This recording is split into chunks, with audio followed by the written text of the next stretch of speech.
La bilirubine est un pigment jaune, produit de dégradation de l'hémoglobine, notamment de la destruction des globules rouges. L'accumulation anormale de cette bilirubine dans le sang et les tissus détermine un ictère appelé aussi jaunisse.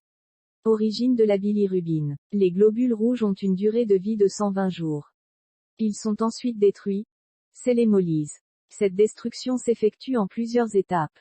D'abord, ces globules rouges sont ingérés par les macrophages principalement dans la rate et dans le foie. L'hémoglobine principale constituant des globules rouges est décomposée ces constituants, la globine et l'hème. L'hème est ensuite transformé en biliverdine par action d'une enzyme appelée l'hémoxydase. Puis la biliverdine est transformée en bilirubine libre, encore appelée bilirubine non conjuguée ou bilirubine directe. Cette dernière est éjectée dans le plasma. Mais le problème avec cette bilirubine non conjuguée, c'est qu'elle est toxique et insoluble dans l'eau. Elle se lie donc à l'albumine qui joue le rôle de protéine transporteuse jusqu'au foie où elle est conjuguée grâce à des enzymes dont la principale est la bilirubine uridine glucuronyltransférase, c'est la glucuronoconjugaison. La bilirubine ainsi conjuguée, soluble dans l'eau, sera en partie filtrée par le rein et éliminée dans les urines.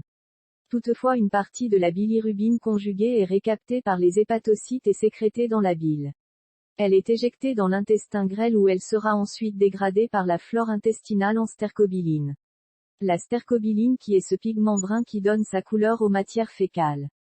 Dans l'organisme humain normal, le taux de la bilirubine est inférieur à 17 micromoles par litre. Une augmentation anormale de cette valeur peut provoquer une ictère que nous